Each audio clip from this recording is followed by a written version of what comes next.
The last episode of Dragon Ball DAIMA has aired, but was it any good? That is what we're talking about today in my breakdown and review of Dragon Ball DAIMA episode 20. The first part of this episode is basically a big fight, the last big epic fight between Goku and King Goma.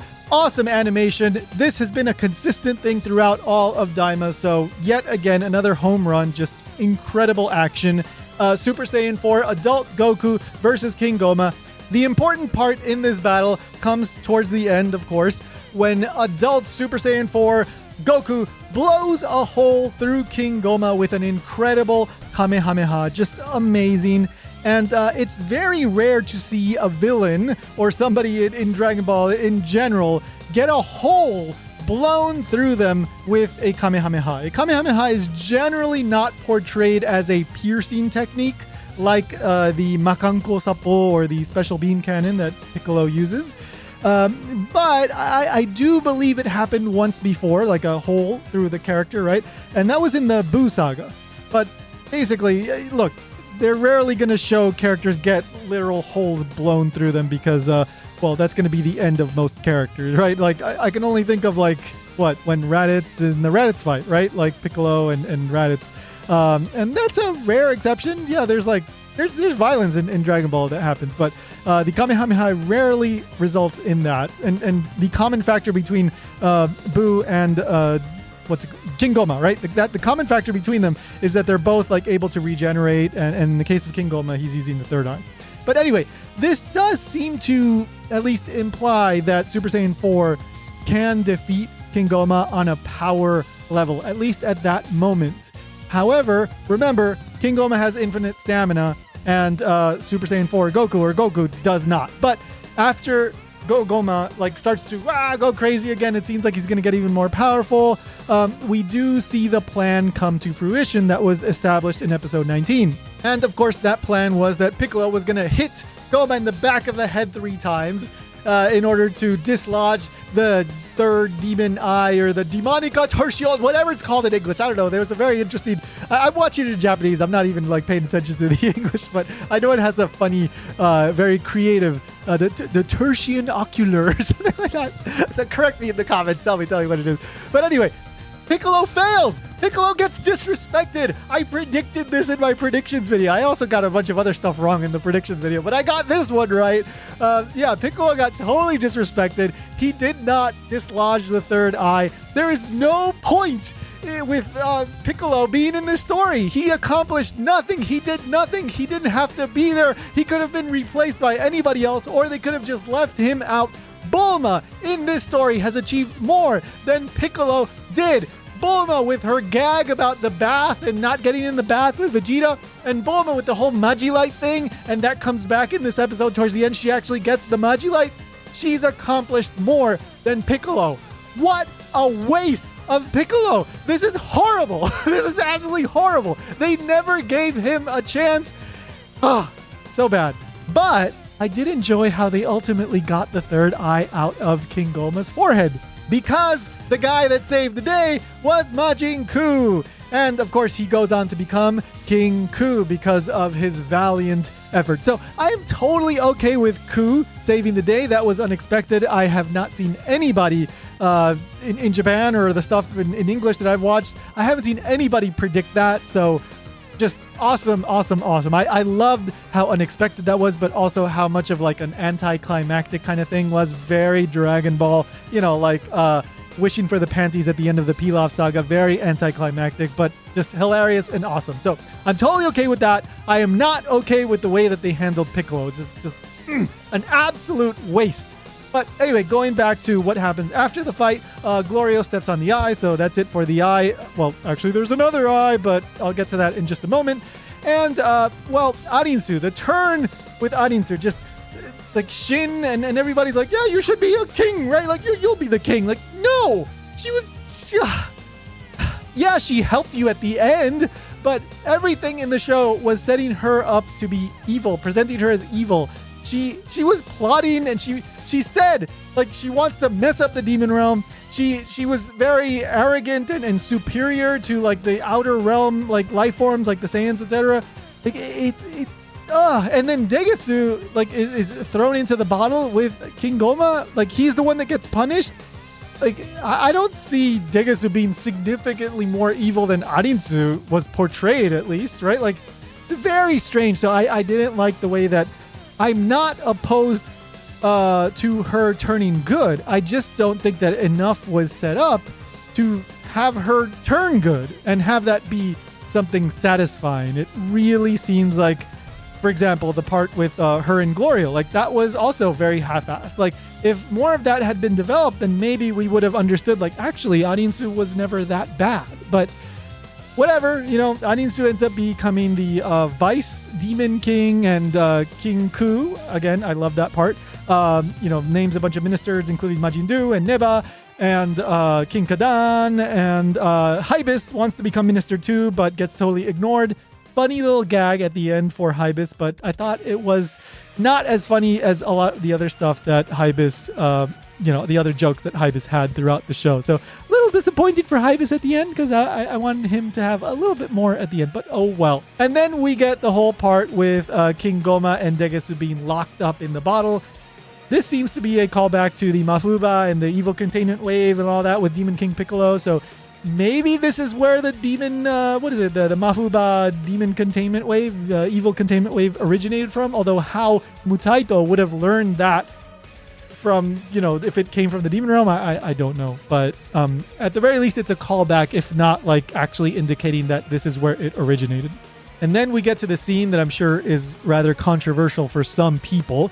I'm talking about the Super Saiyan 4 confirmed scene. So this is a conversation between Vegeta and Goku.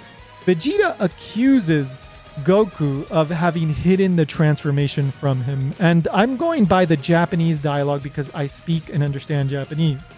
Then Goku confirms that yes, this is Super Saiyan 4, or well, at least that is what he has decided to call it.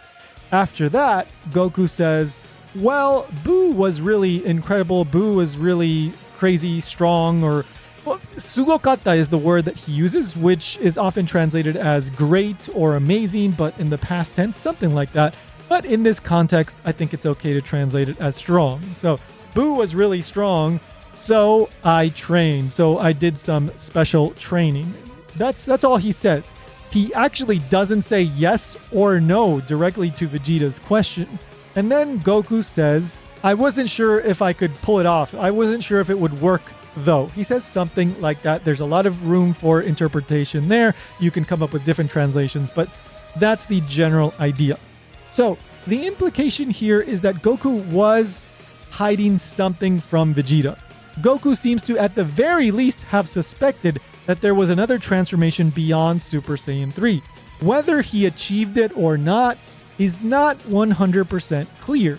However, it kind of comes off like he didn't have 100% confidence that he would be able to achieve it. He only suspected, or he only felt like something coming on, like the next transformation was close, but he never actually managed to pull it off. So that is why he never brought it up with Vegeta, because he was never able to actually confirm that Super Saiyan 4 was possible. But then what's the whole Neva thing about? Neva awoke something in Goku's DNA, at least that's what the animation seemed to imply. Something came out of Goku thanks to Neva. So does that mean that Super Saiyan 4 is not achievable without A, a lot of training, and B, the help from Neva? We do not know. In this current situation, it seems like that might be the case. It seems like Neva was the final thing that unlocked Super Saiyan 4. Goku didn't know for sure that that's what would happen, but with Neva's help, he was able to achieve it. If this is the case, then it remains that Super Saiyan 4 is going to be something that only Goku can achieve until Vegeta trains harder and then goes to Neva somehow and has him unlock that transformation. Or it could just be the case that Neva was actually never needed. If Goku had kept training, eventually he would have achieved Super Saiyan 4. If that's the case, that means that Vegeta can achieve Super Saiyan 4 without the help of Neva. But here's the thing, we can't say that any of this is evidence that proves that Daima doesn't fit in the same continuity with Super.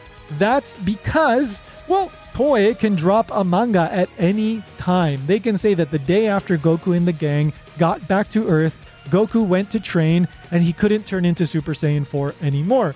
So it turns out that actually this was a Demon Realm only transformation. The same goes for the whole Kibito and Shin thing. At any point in time, Toei can come up with an explanation for that, because it's not like Super starts the day after Daima ends, right? Like, we don't know that exactly. We don't know exactly how that timeline works out, right? It's all quite vague, and vague on purpose. Now, as for the scene, did I like it or not? I thought it was, I don't know. I would have much preferred to get a solid confirmation one way or another with a tease for Vegeta working towards that form. And I'm okay with Vegeta getting it at some point, but I just don't like the way that it was all explained here. And the kind of confusing way that Neva is like kind of both explained and not explained. Like, did he actually matter? Did he not matter? Is it necessary for the transformation or not? I guess this is just Toei just leading us on, and I don't particularly like that. But hey, we're going to get more information at some point, I suspect.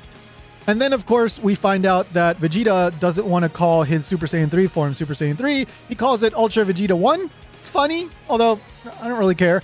I think this is more a thing for the games, right? So that you can have Super Saiyan 3 Vegeta and Ultra Vegeta 1, because they look different, right? Even though Super Saiyan 3 Vegeta was never in the anime and the manga, he's in the games and all that. So this is a way to distinguish between both of those things. There's also a really quick scene between the Namekians, Neva, Piccolo, and Dende, and Neva wants them to stay, but they both decide to go back, and Dende says, well, I'll tell everybody about you, all the Namekians, they'll be happy to hear about you and all that. So that's the wrap up for the Namekians, and again, waste of Piccolo. And then the characters fly off. We also, we get that explanation about the air becoming light again, so yay. Majin Ku also makes an allusion to the fact that they might call them again if something goes down in the Demon Realm, so this seems to be a hint that we are gonna at some point revisit the Demon Realm. And then we get the credits, which were cute, although kind of weird. We didn't get any Gohan, not even a still image like I thought we might. That was very disappointed. Like, all you had to do was show Gohan reading a book. Like, that's it. That's all you had to do. Goten and Trunks, like, in some kind of like hoverboard thing. Like, that was kind of weird. Chi-Chi, I thought this was funny. Like, Chi-Chi, she was apparently like doing dishes when she like transformed back into an adult. Thought it was cute. But okay, then the big thing happens after the credits. Oh, Goma and Degasu like playing PlayStation or something like that, right? It's funny, but whatever. And then afterwards, we go back to the like the bug shop that we had visited in like episode 3 or 4. I don't remember which one it was. And Glorio speaks to Goku in polite Japanese. He switches, like he actually uses polite Japanese. It's a very, very short line, but I guess he's showing respect now that Goku's back as an adult and he's treating him as his senior. In the bug shop, we get a nice sequence with Bulma, and like she's like, ew, bugs, how could you eat that? But then she goes crazy over the beauty bugs, which take 10 years off your skin. So I guess this might be used as an explanation for why she looks so young, even though she's getting older and older and older. So she'll forever look young thanks to these beauty bugs, perhaps. We also get a line by Goku saying like, oh, actually the Senzu beans are running out, or there's less Senzu beans these days, so I want more of these revived bugs. That was kind of a weird line, but okay. And then we get the big reveal that there was always a third eye in the shop there. It was all dusty. Nobody wanted to buy it. I thought this was pretty funny. I'm totally fine with this. Just super anticlimactic, ridiculous ending to, very, very, very, very Toriyama-ish. So I'm totally okay with that. So what did I think about this episode? It was fun, but yeah, I thought a lot of the plot points didn't have proper setup. So like from a story and narrative perspective, I thought it was kind of From a visual perspective, awesome. So I'm going to give this episode a 7 out of 10. I'm going to do another video where I talk about the entire show. So now that we've seen from episode 1 to 20, we have all the information that they're going to give us for this season or this series. Then I think I can, give a better take on what I thought of the show as a whole. So I'll be releasing that video very soon. But what did you think about the finale? Did you enjoy it? Did you hate it? Did you notice anything that I didn't mention in this breakdown? Leave me a comment. Don't forget to like and subscribe, because I'll be back very soon with another video, and I'll see you in the next one.